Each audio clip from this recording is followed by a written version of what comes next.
ప్రభువైన యేసుక్రీస్తు నుండి కృపయు సమాధానం కలుగును గాక. ఆమేన్.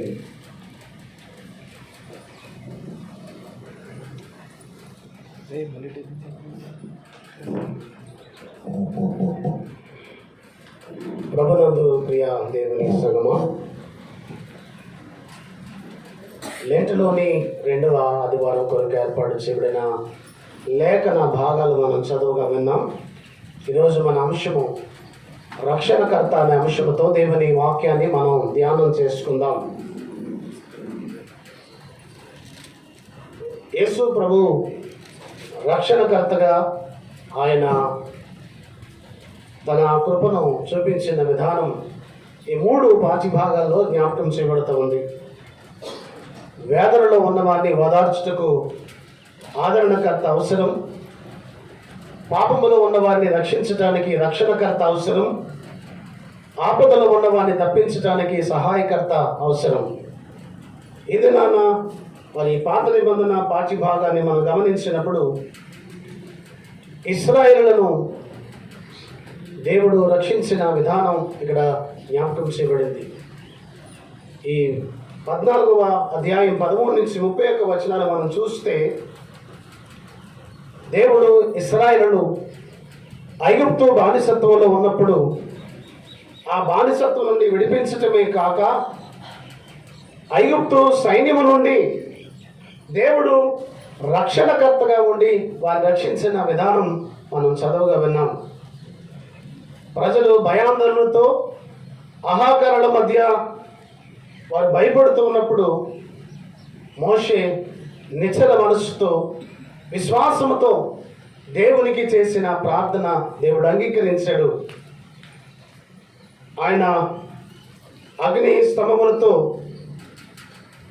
ఇశ్రాయేలుకు శత్రువులకు మధ్య కాపాడేటువంటి రక్షణ గోడగా ఆయన నిలిచి వారు రక్షించిన విధానం. ఆ ఎర్ర సముద్రములో వారు ప్రయాణం చేస్తున్నప్పుడు దానిని ఆరిన నేలగా ఆయన చేశాడు. దేవుని వాక్కు మరియు నమ్మకత్వం పాపుల వైపు నల్లని చీకటిగా మార్చబడితే, దేవుని విశ్వాసులు కాంతివంతంగా ఆహ్లాదవంతంగా వారికి వెలుగును ఏర్పరిచి ఆ వెలుగును చీకటిని వేరుపరిచినట్టు అయింది. అక్కడ అంటే ఇశ్రాయేలు ప్రజలు ఉన్నవైపు వెలుగు, ఐగుప్తులు ఉన్నవైపు చీకటి. ఆదిలో మరి సృష్టి చేసినప్పుడు దేవుడు చీకటిని వెలుగును వేరుపరిచాడు. అంటే ఇక్కడ మనం స్పష్టంగా గమనిస్తే పాపులను తన ప్రజలైన వారిని దేవుడు వేరుపరిచిన విధానం చాలా స్పష్టంగా ఇక్కడ మనం గమనించగలం. ఎర్ర సముద్రం విభజించబడటం, ఇశ్రాయేలులు ఆ ఆరిన నేల మీద నడవటం, ఇశ్రాయేలుల స్తుతికి విజయానికి దేవుడు కారణభూతుడుగా నిలబడితే, అవిశ్వాసులుగా ఉన్నటువంటి ఐగుప్తీయులు లేదా దేవుని ప్రజలను చంపాలని ప్రయత్నం చేస్తున్న ఐగుప్తీయులు ఆ దినాన చంపబడినటువంటి సంఘటన మనం స్పష్టంగా చూస్తాం. ఇక్కడ గమనిస్తే ఇదొక బాప్తిస్మపు సంఘటనగా కొరింథీ పత్రికలో పౌలు పోల్చాడు. అంటే వారు నడిచి వెళుతుండగా ఆ నీరు ఆ తుంపరులు వారి మీద పడటం, ఆ ఐగుప్తీయులందరూ నూతనత్వాన్ని పొందుకోవటంలో ఐగుప్తు చెర నుంచి బయటికి వస్తున్నప్పుడు వారి జీవితాల్లో నూతనత్వం పొందుకునేటట్టుగా దేవుడు ఒక కార్యాన్ని రక్షణకర్తగా ఆయన జరిగించాడు. వీళ్ళని గమనిస్తే ఇశ్రాయేలులు ఎర్ర సముద్రం గుండా చేసిన నిర్గమం ఓ ప్రత్యేకమైన ఆత్మల మారు మనసుగా ఒక స్థితి అక్కడ జ్ఞాపకం చేయబడుతుంది. ఒక ప్రత్యేకమైన ఆత్మల మారు మనస్సు కార్యక్రమంగా వారు బయలు రావటం అక్కడ స్పష్టంగా కనిపిస్తూ ఉంది. ఐగుప్తులు సముద్రంలో మునగటం మనం గమనిస్తే పశ్చాత్తాపము చెందని పాపులందరూ ఇలాగే లయమైపోతారు అనే ఒక సత్యం అక్కడ జ్ఞాపకం చేయబడుతుంది. విశ్వాసం ఉంచిన వారు రక్షణకర్తగా దేవుడు వారికి అందించే రక్షణ ఎలాంటి ఉపద్రవమైన తన యందు విశ్వాసం ఉంచిన వారిని రక్షణకర్త అయినటువంటి దేవుడు రక్షించగలడు అనే విషయాన్ని ఆ ఇశ్రాయేలు ఆరిన నేల మీద నడిచి వెళ్ళటం సాదృశ్యంగా జ్ఞాపకం చేయబడితే, విశ్వాసం ఉంచని వారు నశించిపోయేవారు ఎలా నశించిపోతారో, ఆ దినాన ఐగుప్తీయుల యొక్క రథచక్రములు ఊడిపోయి వారు ఎర్ర సముద్రములో చనిపోయినట్టుగా చూస్తాం. అనేక మంది చనిపోయారు.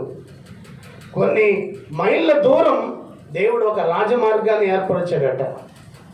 విశ్వాసం ఉంచిన తన బిడ్డలకు ఎక్కడైనా సరే దేవుడు సిద్ధపరిచే రాజమార్గం ఇలాగే ఉంటుందేమో అన్నట్టుగా ఆ ఆరిన నేల మీద సంతోషదాయకంగా ఇశ్రాయేలు నడిచి వెళ్ళిన సంఘటన, భయము నుండి, ఆపద నుండి తన ప్రజలను ఏ రీతిగా దేవుడు రక్షించగలడో, రక్షణకర్త అయిన దేవుడు తన ప్రజలను ఎలాగూ కాపాడగలడో. ఇక వారు అనుకుని ఉంటారు, బహుశా వారి సరిగారు కూడా, ఎందుకయ్యా ఇక్కడ మమ్మల్ని తీసుకొచ్చాం, ఐగుప్తులో చనిపోతే అక్కడ సమాధులకు స్థలం లేవనా, ఇక్కడ చంపడానికి తీసుకొచ్చారు అని వారు దూషించారు. వారిలో ఒక పక్క భయము, ఒక పక్క అవిశ్వాసం. ఊరకే నిలిచి ఉండి చూడండి, దేవుడి రక్షణ కార్యం ఏమిటో మీరు ఊరకే నిలిచి చూడండి. ఓ విశ్వాసం వచ్చిన ఒక విశ్వాసి, నువ్వు ఊరకే నిలిచి చూడు, దేవుడు నీ పట్ల ఎలాంటి కార్యాలు చేయగల సమర్థుడు. ఈ ఉదయకాల సమయమున మనం గమనించినప్పుడు ఇశ్రాయేలు పట్ల దేవుడు చేసిన బహూపకమైన కార్యం వారి విశ్వాసాన్ని మరింత బలపరిచింది. అందుకే ఆ కింద వచనాలు 30లో వారు నమ్మిరి అనే మాట రాయబడింది. వారు నమ్మారంటే ఆ ఎర్ర సముద్రంలోనికి ప్రవేశించక ముందు నమ్మకాన్ని కోల్పోయారు. ఇక మన పని అయిపోయింది, అక్కడ ఉన్నా బాగుండేది, ఎక్కడ తీసుకొచ్చి ఈ సముద్రంలో ముంచేస్తారో, లేకపోతే ఆ వెనక వచ్చిన సైన్యం మనల్ని చంపేస్తుందో. అవిశ్వాసపు భయభ్రాంతుల్లో ఉన్న తన ప్రజలను రక్షణకర్తగా ఎలాంటి కాపుదలు ఇవ్వగలవాడో, ఎలాంటి ఉపద్రవములో నుండి రక్షించగలడో ఇశ్రాయేలు ప్రజలకు ఆయన స్వయంగా చూపించాడు.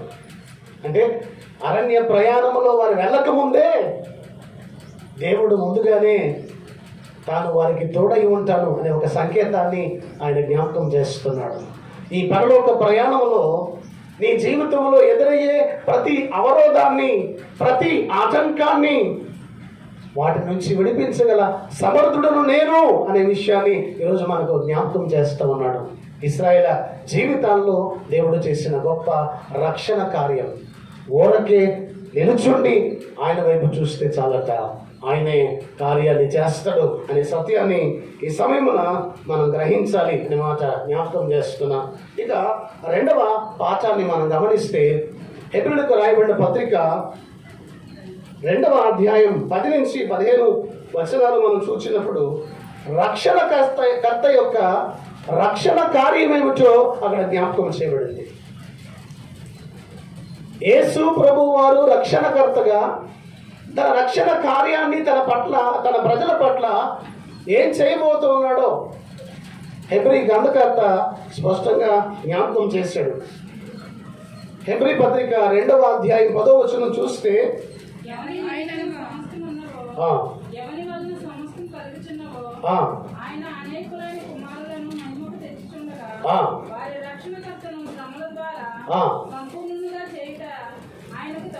ఇలా గమనించండి. ఇక్కడ గమనిస్తే సమస్తానికి కారకుడు, సమస్త నిర్మాణకుడు, సర్వ సృష్టికర్త తన ప్రజలైన వారిని రక్షణలోనికి తేవటానికి ఆయన మన కొరకు శ్రమపడ్డాడు అనే సత్యాన్ని హెబ్రీ గ్రంథకర్త జ్ఞాపకం చేస్తూ ఉన్నాడు.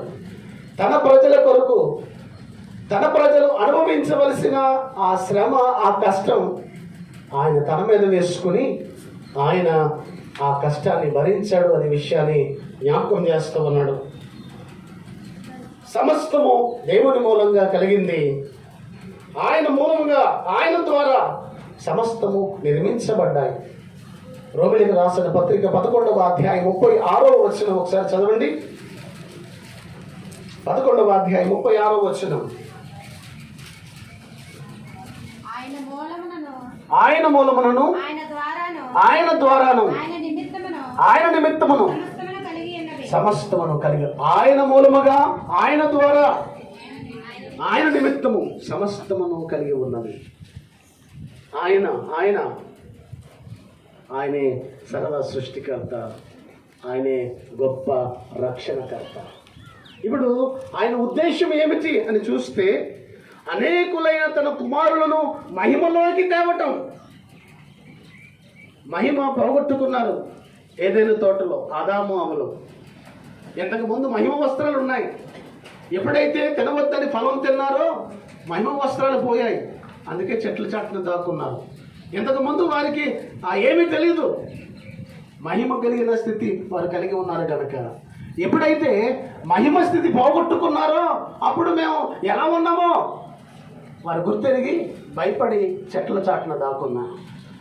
ఆ పోగొట్టుకున్న మహిమ తిరిగి మనకు తేవటానికి, అందుకే అనేకులైన కుమారులను మహిమలోనికి తేవటానికి ఆయన రక్షణకర్తగా మన కొరకు శ్రమపడ్డాడు. హెబ్రీ గ్రంథకర్త ఈ సత్యాన్ని జ్ఞాపకం చేస్తా ఉన్నాడు. అందుకే యోహాను సువార్త 17:22లో నీవు నాకు అనుగ్రహించిన మహిమను నేను వారికి ఇచ్చితిని అంటాడు ఆయన. నీవు నాకు అనుగ్రహించిన మహిమ నేను వారికి ఇచ్చాను. ఆ పోగొట్టుకున్న మహిమ తిరిగి పొందటానికి నేను ఇచ్చిన మహిమ నేను వారికి ఇచ్చాను అంటాడు ఆయన. ఎవరు నీతిమంతులుగా తీర్చనో వారిని మహిమపరచడు అంటాడు రోమీయులకు రాసిన పత్రిక 8:30వ వచనంలో. ఆయన ఎవరు నీతిమంతులుగా తీర్చాడో వారిని మహిమపరచడు అనే మాట పౌలు గారు ఇక్కడ జ్ఞాపకం చేశాడు. రక్షణకర్తను శ్రమల ద్వారా సంపూర్ణంగా చేయటం దేవుని చిత్తం. ఆ శ్రమల ద్వారా ఆయన సంపూర్ణంగా చేయబడుతుంటే సమస్త మానవాళి యొక్క శ్రమలన్నీ ఆయన భరించటం, మన పాపములన్నీ ఆయన భరించటం, మన కొరకు ఆ రక్షణ కార్యాన్ని చేయడానికి ఆయన భరించటం దేవుని చిత్తం. అంత మాత్రమే కాక మనం చూస్తే, అందుకే హెబ్రీ పత్రిక 12వ అధ్యాయం 2వ వచనంలో అవమానమును నిర్లక్ష్య పెట్టి సిలువను సహించి అని మాట్లాడండి. మన కొరకు అవమానమును నిర్లక్ష్య పెట్టి ఆయన సిలువను సహించాడు. పిల్లరా గమనించండి, తన కుమారులను మహిమలోకి తేవటానికి ఆయన చేసిన కార్యం, రక్షకుడైన యేసయ్య మన కొరకు చేసిన కార్యం అవమానము నిర్లక్ష్య పెట్టి సిలువను సహించి. అదే హెబ్రీ పత్రిక 5:8లో అంటాడు, ఆయన కుమారుడై ఉండి తాను పొందిన శ్రమల వలన విధేయత నేర్చుకున్నాడు. అంటే సంపూర్ణ సిద్ధి పొందిన వాడయ్యాడు. ఆయన విధేయత నేర్చుకున్నాను తాను పొందిన శ్రమల చేత. ఇంకనూ గమనిస్తే కర్త అనే మాటకు మనం గమనించినప్పుడు రక్షణకర్త శ్రమల ద్వారా సంపూర్ణ చేయటం అనే మాట రాశాడు అక్కడ. కర్త అనే మాటకు గ్రీకు మాట ప్రకారం దాని అర్థం ఏమిటంటే రక్షించబడిన వారిని పరలోకానికి నడిపించేవాడు. రక్షించబడిన వారిని పరలోకానికి నడిపించేవాడు అంటే ముందు పోవచ్చు, ఆయన త్రోవ చూపేవాడు, ఆయనే త్రోవ చూపేవాడు. అందుకే మనం గమనిస్తే గొర్రెల కాపరి ఆ గొర్రెల ముందు నడుస్తాడు. అంటే ఆయన ముందు నడుస్తాడు. ఏ ప్రమాదం ఉన్నా, ఏ హాని ఉన్నా ఆ మార్గం ఎలా ఉందో ముందు నడిచి గొర్రెలని వెనక నడుస్తాడు. ఎందుకంటే ఒక గొర్రె ముందేలేదు అనుకోండి, మిగిలిన గొర్రెలు కూడా ఆ గొయ్యి ఉంటే ఆ గొయ్యిలో మిగిలిన వచ్చి కూడా పడిపోతాయంట. ఇప్పుడు గొయ్యి ఉందని చూడమంట గొర్రెలు. అందుకే గొర్రెల కాపరి గొర్రెలకు ముందు ఉంటాడు. అందుకే జ్ఞాపకం చేశాడు ఆయన యోహాను 14:6 నేనే మార్గమును సత్యమును జీవమునై ఉన్నాను. ఆయన ముందుగా నడిచి మనకు త్రోవ ఆయన సరళం చేశాడు. పిల్లరా ఆయన శరీరమును బలి చేయటం ద్వారా, ఆయన రక్తము ద్వారా పరలోకములో ప్రవేశించే మార్గాన్ని ఆయన సిద్ధపరిచాడు. అదే హెబ్రీయులకు రాయబడిన పత్రిక 10వ అధ్యాయం 19-20 వచనాలు రాయబడిన మాట మీరు చూస్తే, యేసు మన కొరకు ప్రతిష్ఠించిన మార్గమున అనగా నూతనమైనది జీవము గలదియు ఆయన శరీరము అను తెర ద్వారా ఏర్పరచబడిన ఈమెనైనా మార్గమున ఆయన రక్తము వలన పరిశుద్ధ స్థలమునందు ప్రవేశించుటకు మనకు ధైర్యము కలిగి ఉంది. పరిశుద్ధ స్థలములో ప్రవేశించడానికి మనం ధైర్యం కలిగి ఉంది. ఆ మార్గాన్ని ఆయన సిద్ధపరిచాడు. హెబ్రీ గ్రంథకర్త స్పష్టంగా జ్ఞాపకం చేస్తా ఉన్నాడు. మనం ప్రవేశించడానికి ఆ మార్గాన్ని సిద్ధపరిచాడు. ఆయనే మార్గం. ఆ మార్గానికి త్రోవ చూపేవాడు కూడా ఆయనే. అక్కడ చాలా స్పష్టంగా ఆ గ్రంథకర్త తెలియజేస్తున్నాడు. ఈ కర్త శ్రమ ద్వారా సంపూర్ణుడు కావలసి ఉంది. శ్రమ ద్వారా సంపూర్ణుడు కావలసి ఉంది. సంపూర్ణుడు అనే మాటకు ప్రభుని యొక్క వ్యక్తిత్వమునకు చెందినది కాదు, కానీ ఆయన శీలము పరిపూర్ణమైంది. ఎందులోనూ లోటు లేనిది, లోపము లేనిది. అంటే నాలో పాపం ఉన్నదని ఎవడు స్థాపించగలడు అన్నాడు ఆయన. ఎందులోనూ లోపము లేదు, లోటు లేదు. ఆయన మాత్రమే మన పాపములకు పరిహారము చేయుటకు తగినవాడు. ఒక పాపి మరొక పాపిని విడిపించలేడు. పాపము లేనివాడు మాత్రమే పాపము నుండి విడిపించగలడు. ఆయన పరిశుద్ధుడు. ఆ పరిశుద్ధుడైనటువంటి యేసయ్య మన నిమిత్తము పాపముగా చేయబడ్డాడు. ఆయన శ్రమ పెట్టబడ్డాడు అనే మాట జ్ఞాపకం చేస్తున్నా. పరిపూర్ణుడు అనే మాటకు ఆయన పనికి చెందింది. అంటే శ్రమ అనగా ఏమో ఆయన అనుభవంగా తెలుసుకున్నాడు లేదా అనుభవించాడు. ఆయన పనిని ఆయన సంపూర్తి చేశాడు. ఆ శ్రమ అంటే ఏమిటో అనుభవపూర్వకంగా ఆయన అనుభవించాడు. చాలాసార్లు అంటూ ఉంటాం, ఆ శ్రమ అంటే ఏమిటో ఆ పర్వాలేదు, ఆ చిన్నదెబ్బే కదా అంటే ఆ దెబ్బ నీకు తెలితే తెలుస్తుంది ఆ నొప్పి ఏంటో అంటాం. అంటే ఆ నొప్పి తగిన వాడికే తెలుస్తుందంట. ఆ బాధ అనుభవించిన వాడికే తెలుస్తుంది. ఇప్పుడు ఆయన నీ బాధ ఎలా ఉంటుందో ఆయనకు తెలుసు, నీ కష్టం ఎలా ఉంటుందో తెలుసు, నీ అవమానం ఎలా ఉంటుందో తెలుసు.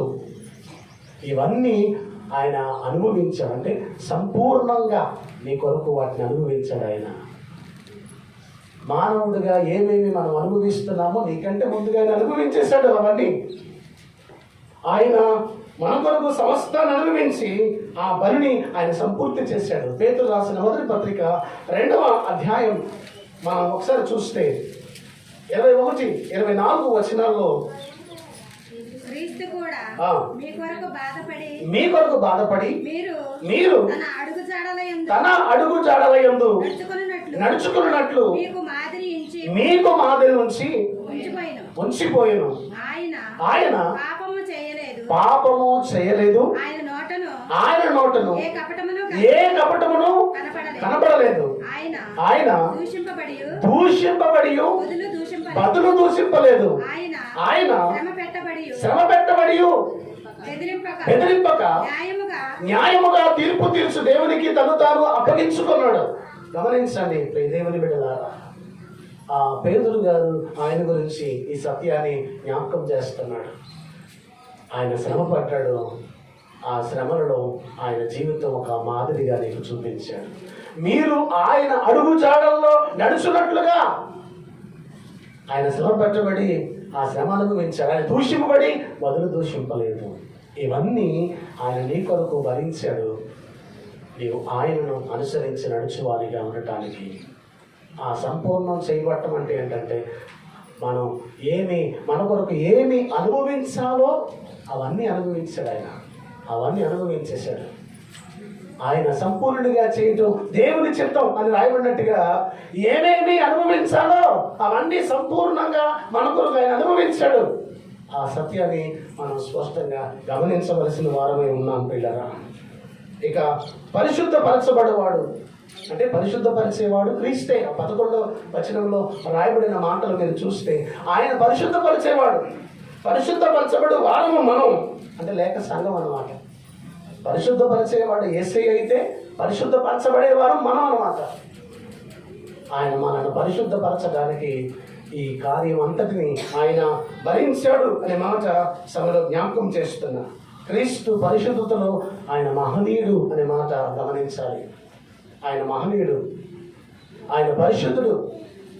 అందుకే దేవదూతలు నిత్యము ఆయన్ని పరిశుద్ధుడు పరిశుద్ధుడు పరిశుద్ధుడు అని నిత్యము స్తుతిగానాలతో ఆయన మహిమపరుస్తారు. ఆయన పరిశుద్ధుడు. పరిశుద్ధుడైన ప్రభువు మన కొరకు పాపముగా చేయబడటానికి ఆ శ్రమను ఆయన అనుభవించాడు. పాపాత్ములైన మనలను తన బలియాగము ద్వారా రక్షించటానికి ఆయన పరిశుద్ధులైన దేవుడు పాపంగా చేయబడ్డాడు అనే సత్యాన్ని మనం గమనించాలి. ఆయన ద్వారా రక్షణ పొందిన వారిని సహోదరుని పిలుచుటకు ఆయన సిగ్గుపడడు. ఆయన ద్వారా రక్షణ పొందిన వారిని సహోదరులు అని పిలుచుటకు ఆయన సిగ్గుపడలేదు. ఆయన ఎంతగా తగ్గించుకున్నాడో గమనించండి. పాపులమైన మనను సహోదరుడిగా పిలవటం అనేది ఆయన జరిగించాడు అనే మాట సభలో జ్ఞాపకం చేస్తూ ఉన్నాను పిల్ల. ఇక్కడ మనం చూస్తే ఆయన తన శిష్యులను కూడా సహోదరులు అని పిలిచాడు.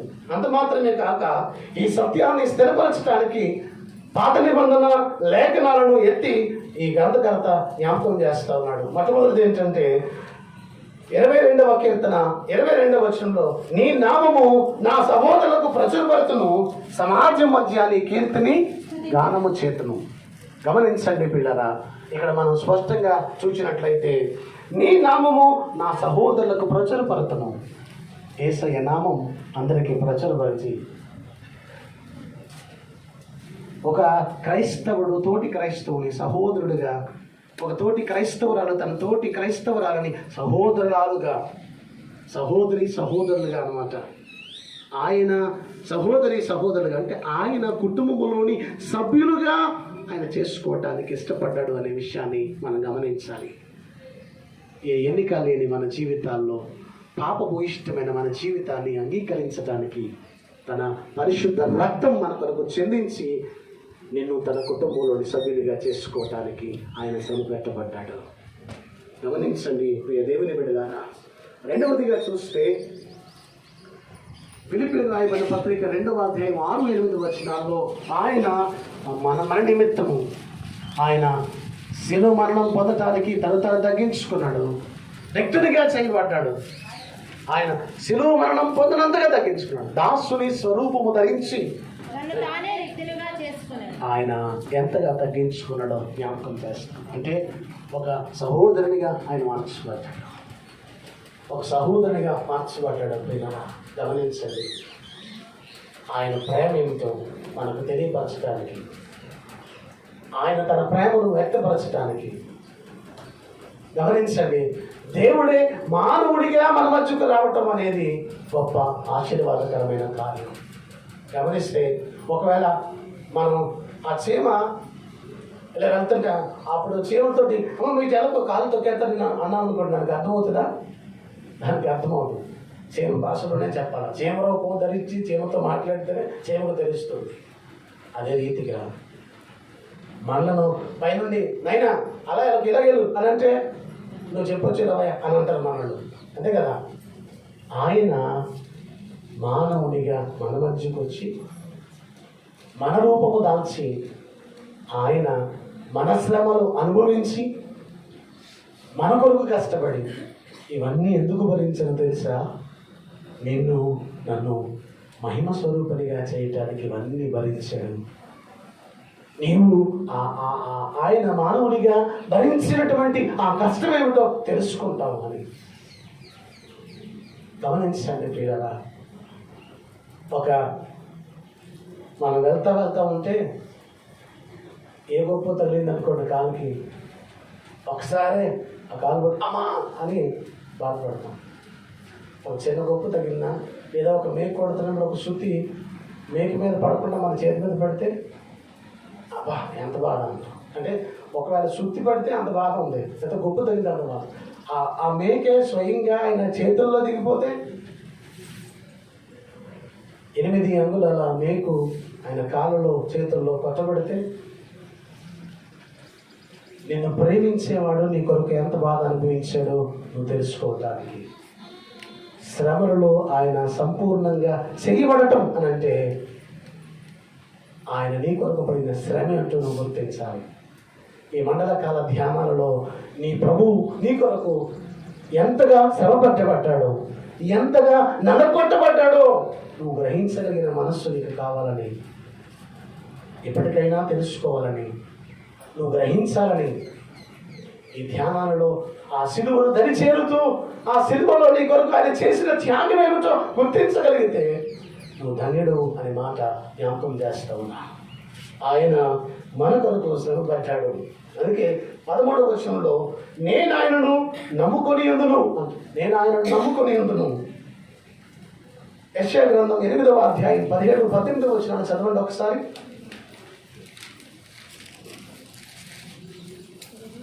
యాకోబు వంశమునకు తన ముఖమును మరుగు చేసుకొని యెహోవాను నమ్ముకొను, నేను ఎదురు చూస్తున్నాను, ఆయన కొరకు నేను కనిపెట్టుచున్నాను, ఆయన కొరకు నేను కనిపెట్టుచున్నాను. ఇదిగో నేను యెహోవా నాకు ఇచ్చిన పిల్లలను, యెహోవా నాకు ఇచ్చిన పిల్లలను, సియోను కొండ మీద నివసించు సైన్యములకు అధిపతియగు యెహోవా వలె సూచనలుగా, యెహోవా వలె సూచనలుగాను మహత్కార్యములుగాను ఇశ్రాయేలు మధ్య ఉన్నాము.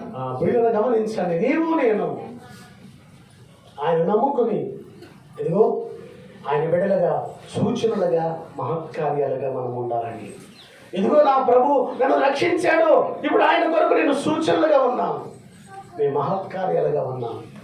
మా ప్రభు మమ్మల్ని విడిపించాడు, మేము ఎలా ఉండాలని ఆయన కోరుకున్నాడు, ఎలా ఉండాలని ఆశపడ్డాడు.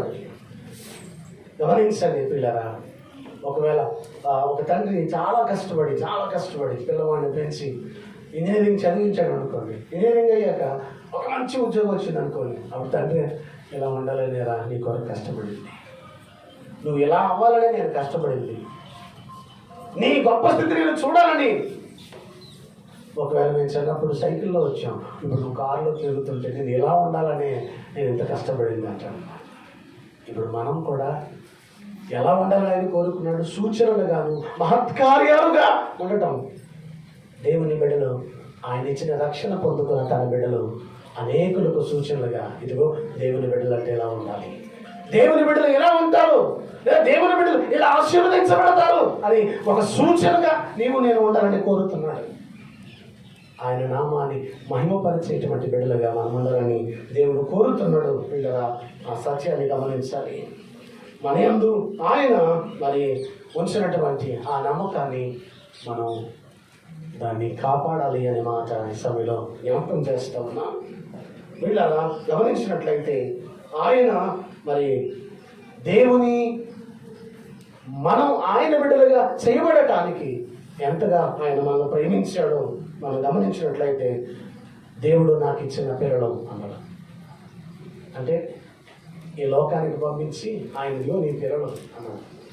దేవుడు నాకు ఇచ్చిన పిల్లలు, ఆయన పిల్లలు. మనం పిల్లలమైతే వారసులం, అబ్బా తండ్రి అని పిలిచేటువంటి దత్తపుత్రాత్మను ఆయన మనకిచ్చాడు, దత్తపుత్రులుగా చేసుకున్నాడు. ఎంత గొప్ప ప్రేమ, మనను ఎంతగా ప్రేమించాడో గమనిస్తే, ఒక మిషనరీ ఒక ఊరికి వచ్చినప్పుడు సువార్త ప్రకటించడానికి ఒక దినాన ఒక చోట ప్రయాణమై వెళ్తుండగా ఒక చెత్త కుడి దగ్గర ఒక పిల్లవాడు ఏడుపు వినపడుతూ ఉన్నప్పుడు ఆయన కారు దిగి చుట్టూ చూశాడట. ఎవరు లేకపోతే ఆ పిల్లవాడిని తీసుకుని తన ఇంటికి తీసుకువెళ్ళి చిన్ననాటి నుంచి చాలా చక్కగా గారవంగా ఒక కొడుకు వలె పెంచాడు. అతను పెద్దవాడైన తర్వాత అయుకుడిగా మార్చబడ్డాడు. ఏంటంటే ఆ బిడ్డను తన బిడ్డగా చాలా గారవంగా తండ్రి పెంచగా అయుకుడిగా మారి తాగి తదనలాడుతూ ఆయన పేరు చెడగొట్టేవాడిగా మార్చబడట. ఒక దినాన ఆయన డ్రింక్ చేసి వచ్చి ఆయన్ని కొట్టుకోవడానికి ప్రయత్నం చేశాడు. ఆయన కోపపడి ఆ రూమ్కి వెళ్ళిపోయి ఒక ఫోటో ఆ టేబుల్ మీద ఉంచి ఆయన వెళ్ళిపోయాడు. ఇది మత్తు దిగిన తర్వాత ఆ ఫోటో చూసుకున్నాడు. ఆ ఫోటో ఏంటంటే చెత్త మధ్య పడుకోబెట్టిన పిల్లవాడు ఉన్నాడు. చెత్త మధ్య పడుకోబెట్టిన పిల్లవాడు. ఇప్పుడు వాడు అది చూసుకోగానే తన గతం జ్ఞాపకం వచ్చింది. నేను ఎంత పనికి వల్ల ఉంది, ఎక్కడున్న వాడిని తీసుకొచ్చి ఇక్కడ నన్ను నిలబెట్టిన ఆయన మీదే తిరగబడతా ఉన్నాను, ఆయన ప్రేమ ఏమిటో నేను మర్చిపోయాను అని వెంటనే నేను తలుచుకోసి ఆయన కాళ్ళు పట్టుకొని కన్నీటితో నన్ను క్షమించను, నన్ను క్షమించండి, ఎందుకు పనికిరాని నా జీవితాన్ని నీవు దత్తపుత్రుడిగా చేసుకొని నీ బిడ్డగా నీ వారసునిగా నిలబెడితే అడ్రస్ లేని నా జీవితానికి నువ్వు అడ్రస్ ఇస్తే ఈరోజు నీ మీద తిరగబడి నేను బాధ పెట్టాను అని చెప్పి కన్నీరు కార్చలేట. ఈరోజు నేను జ్ఞాపకం చేస్తున్న మాట, అడ్రస్ లేని మన జీవితాల్లో, గుర్తింపు లేని మన జీవితాల్లో, ఎందుకు పనికిరాని మన జీవితాలను ఆయన ప్రేమించి పరలోక సింహాసనం నుండి నీ కొరకు దిగి వచ్చి ఆయన నీ కొరకు బాధపడి, నీ కొరకు దూషించబడి, నీ కొరకు యాతన పడి నీకు గొప్ప స్థితి నీకు ఇస్తే ఆ స్థితిని పోగొట్టుకుంటున్నామా, లేదా ఆ స్థితి ఇచ్చిన వాడినే మర్చిపోయేటంతగా గుడితనంతో ఉన్నామా? ఒక్కసారి మనం జ్ఞాపకం చేసుకుందాం. ఆయన పిల్లలుగా మనం చేసుకున్నాడంటే దత్తపుత్రాత్మను అనుగ్రహించాడు, నిన్ను దత్తత చేసుకున్నాడు ఆయన. అంటే అన్నిటికీ నువ్వే వారసుడివి. పరలోక స్వాస్యాన్ని నీకు ఆస్తిగా సిద్ధపరిచాడు ఆయన నేను దత్తత చేసుకుని. ఇప్పుడు నువ్వు ఆ స్వాస్యాన్ని సంపాదించుకునేవాడిగా ఉన్నావా, పోగొట్టుకునేవాడిగా ఉన్నావా? ఆయన పిల్లవాడిగా ఉన్నావా, ఆయన పిల్లవాడిగా కాకుండా జీవిస్తున్నావా? ఒకసారి మనం పరిశీలన చేసుకోండి. ఆయన శ్రమలో సంపూర్ణిగా చేయబడి నిన్ను నన్ను ఆయన బిడ్డగా స్వీకరిస్తే నీ జీవితం ఎలా ఉంది ఒకసారి పరిశీలన చేసుకోవాలి. అందుకే ఆ తర్వాత 14-15 వచనాల్లో క్రీస్తు పాలివాడు అనే మాట రాశాడు. ఆ పిల్లలు రక్తమాంసము గలవారైన అట్టివాడిని రక్షించటానికి ఆయన కూడా రక్తమాంసములో పాలివాడాయను అనే మాట రాశాడు. హెబ్రీ గ్రంథకర్త ఆ 14-15 వచనాలు రక్తమాంసము గలవాడిలో ఆయన పాలివాడయ్యాడు అంటున్నారు. అంటే ఆ పిల్లలు రక్తమాంసము గలవారైనందున, మనం రక్తమాంసం గలవారైనందున ఆయన కూడా రక్తమాంసములలో పాలివాడయ్యను. నీళ్ళకి మారిపోయాడు నీకోసం. గమనించండి, పక్షుల గూళ్ళు ఉన్నాయి, ఆకాశ పక్షుల గూళ్ళు నేను నక్కలకు పోయిన మనుష్య కుమారునికి తలవాల్చుకుంటూ ఒకంత స్థలము లేని వాడిగా మారిపోయాడు ఆయన. ఎంత ప్రేమించాడో గమనించండి. ఒకంత స్థలము లేని వాడిగా. పక్షుల గూళ్ళు ఉన్నాయట, నక్కలకు బొరియలు ఉన్నాయి నివసించడానికి. ఆయన తలవాల్చుకుంటూ ఒకంత స్థలము లేనంత త్యాగం నీ కొరకు చేశాడు. నీ కొరకు రక్తమాంసములు పాలివాడైపోయాడు ఆయన. ఆ పాపము నుండి, శాపము నుండి నేను విడిపించడానికి. సృష్టికర్త, సమస్త మహిమకు, సమస్తానికి వారసుడు, దేవుని యొక్క మహిమ తేజస్సు ఆయన. అదే ఆ హెబ్రీ గ్రంథకర్త 1వ అధ్యాయంలో రాస్తాడు. 1వ అధ్యాయం మొదటి నుంచి మనం చదివితే ఒకసారి చదవండి. ఆయన గొప్పతనం ఏంటో రాశాడు. నానా సమయములోను నానా విధములుగాను ప్రవక్తల ద్వారా మన పితరులతో మాట్లాడిన దేవుడు. ఇంకొంచెం కిందకు వస్తే ఆయన దేవుని మహిమ యొక్క తేజస్సును, ఆయన దేవుని మహిమ యొక్క తేజస్సును, ఆయన తత్వం యొక్క మూర్తిమంతమునై ఉండి తన మాట చేత సమస్తమును నిర్వహించే దేవుడు. ఆయన గొప్పతనం ఏంటో ఆ గ్రంథకర్త జ్ఞాపకం చేస్తూ ఉన్నాడు. ఆయన సర్వ సృష్టికర్త, సమస్తానికి వారసుడు, దేవుని మహిమ తేజస్సు, ఆయన తత్వం యొక్క మూర్తిమత్వం. అలాంటి దేవుడు నీ కొరకు ఎలా మారిపోయాడయ్యా? మరి నీ దేవుడి కొరకు నువ్వేం మారుతున్నావు? నిన్ను ప్రేమించిన దేవుడు నీ కొరకు మారిపోయాడు. నేను తన మహిమలోకి తీసుకురావటానికి నువ్వు ఇంకా ఎందుకు మారవు? ఇంకెన్ని సంవత్సరాలు మారటానికి నీకు టైం కావాలి. ఇంకెన్ని సంవత్సరాలు నీ మార్పుకు టైం కావాలి. నీ కొరకైనా మారిపోయి రక్త మాంసంలో పాలివాడిగా నీ మధ్యకు వస్తే నేను తన మహిమలోనికి తీసుకురావటానికి ఇంకెంతకాలం మహిమ పొందకుండా ఇంకా ఈ మట్టి స్థితినే మనం ప్రేమిస్తున్నాము. మహిమ స్థితిని ప్రేమించటం లేదు. నేను మహిమలోకి తీసుకురావాలి కానీ ప్రయత్నం చాలండి మాకు ఈ మట్టి స్థితే అనుకుని ఇలా ఉంటున్నాం మనం మార్పు చెందాలి. మహిమ స్థితికి మన జీవితాలు మార్చబడాలని ఆయన కోరుతున్నాడు అనే విషయాన్ని మనం గమనించాలి. పిల్లరా, నీచులము నరక పాత్రులమైన మనం రక్షించడానికి ఆయన నరుడయ్యాడు, నేను మహిమకు తేవటానికి. ఆ సత్యాన్ని గుర్తించి మనం మార్పు చెందాలి. పిల్లరా, ఆయన శరీరధారిగా మన మధ్యకు వచ్చాడు, నన్ను గొప్పవానిగా చేయటానికి. సమస్తాన్ని అనుభవించాడు, ఆయన పాలువాడయ్యాడు అనే మాట. ఒక 3 విషయాలు జ్ఞాపకం చేసి ముందుకు వెళ్దాం. ఒకటి ఏంటంటే, ఆ పాలువాడయ్యాడు దేనికోసం పాలువాడాడంటే, ఆయన ఈ లోకంలో ఆయన జన్మించటానికి ముందే ఆయన మరణం యొక్క స్థితి ఆయనకు తెలుసు. ఎందుకు ఆయన పాలువాడు? మరణించడానికి పాలువాడయ్యాడు. ఆయన ఏదో సింహాసనం మన దగ్గర ఏదో పెద్ద ఆశించడానికి కాదట, నిన్ను రక్షించటానికి, మరణించటానికి ఆయన సిద్ధపడి వచ్చాడు. ఆయన ఆ పాలువాడయ్యాడు అనేటువంటి దాంట్లో అర్థం ఏంటంటే, మొట్టమొదటి నీ కొరకు మరణించడానికి ఆయన పాలువాడాడు, నేను రక్షించటానికి. ఆయన తన కృప మన మీద ఉంచటానికి ఆయన మరణం సాటి లేని మరణం. గమనించండి పిల్లలు, ఆయన మరణం సాటి లేని మరణం. రెండవదిగా చూస్తే, మరణము ద్వారా అపవాదిని నశింప చేయటానికి ఆ 14-15 వచనాల్లో జ్ఞాపకం చేస్తారు. మనం కూడా ఆ మరణం అనే భయంతో అపవాది మన మీద ఏలుబడి చేస్తూ ఉండగా, ఆ మరణం అనే ఆ భయాన్ని మన నుంచి తీసివేయటానికి అక్కడ రాస్తా ఉన్నాడు. అపవాది మరణం యొక్క బలం గలవాడు, హవను మోసం చేసి తినబడుతున్న ఫలం తిన్న తర్వాత ఆజ్ఞాతిక్రమమే పాపం ఉండవచ్చు, జీతం మరణం. ఆ మరణపు ఏలుబడి మన మీద ఉంటూ ఉండగా, ఆ మరణపు ఏలుబడి మన నుంచి తీసివేయటానికి ఆయన లోకానికి వచ్చారు. అదే ఆ హెబ్రీ గ్రంథకర్త జ్ఞాపకం చేస్తాం.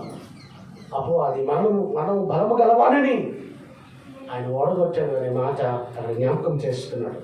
మరణం సాతాను ద్వారా ప్రవేశించింది కనుక ఆ మరణం యొక్క బలము గలవాడని పేరు వానికి.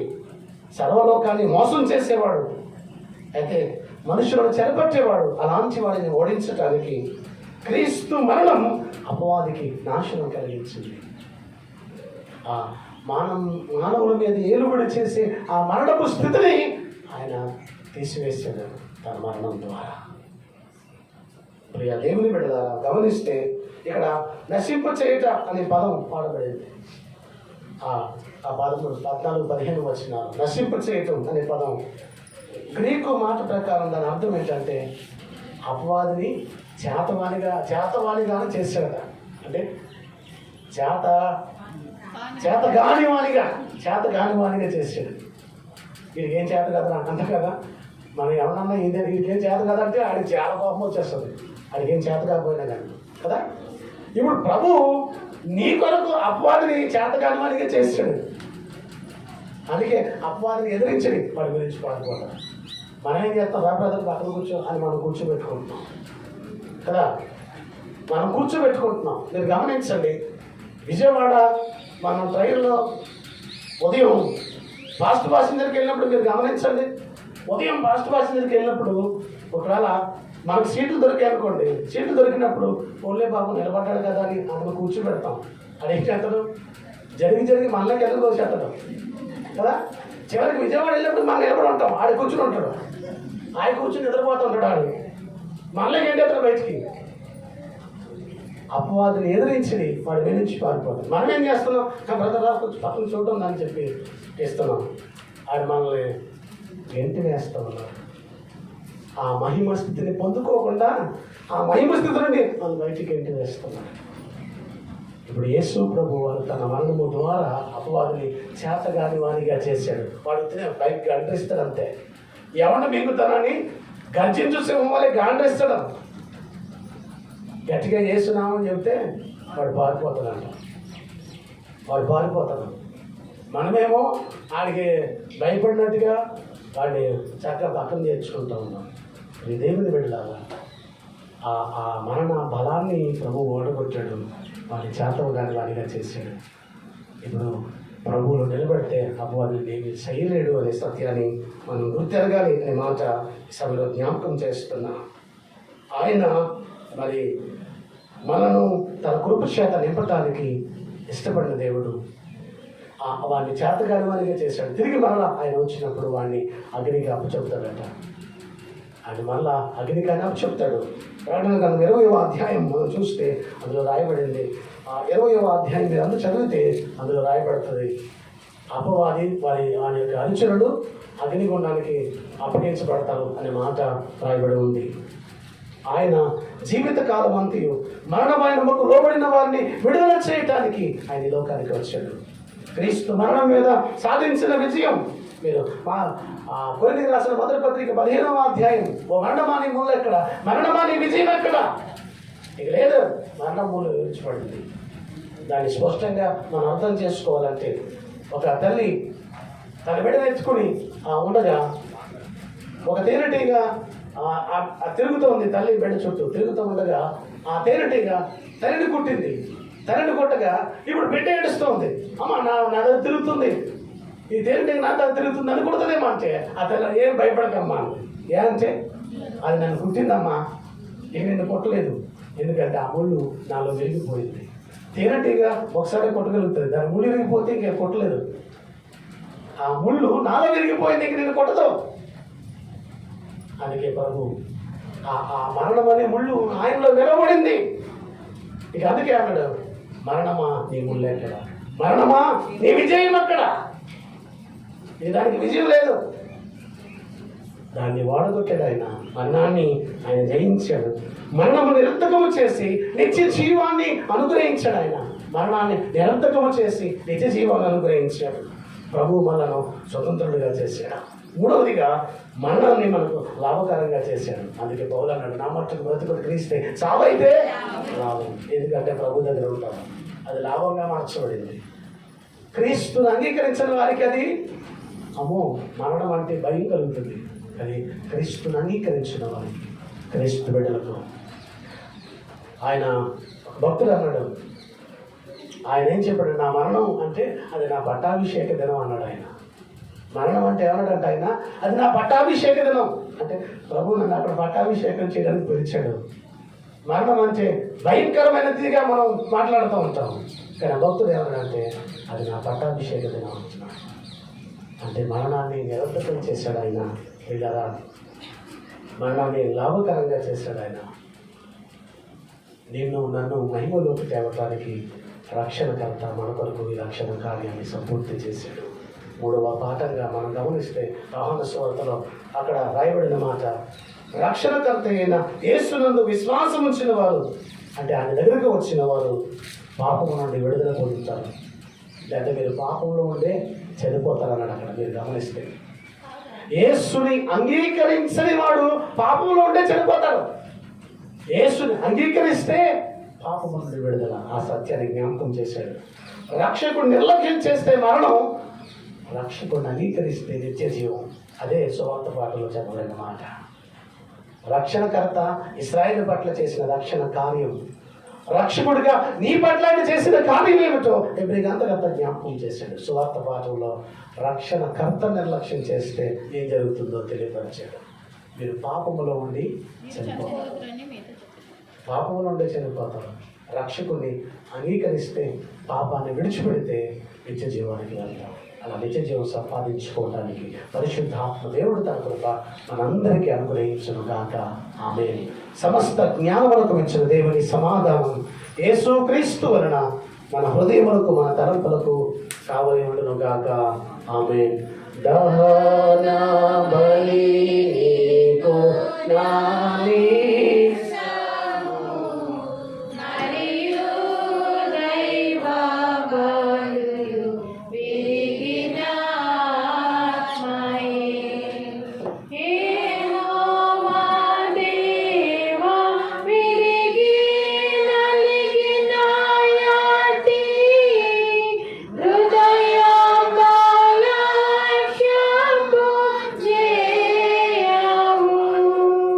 Nika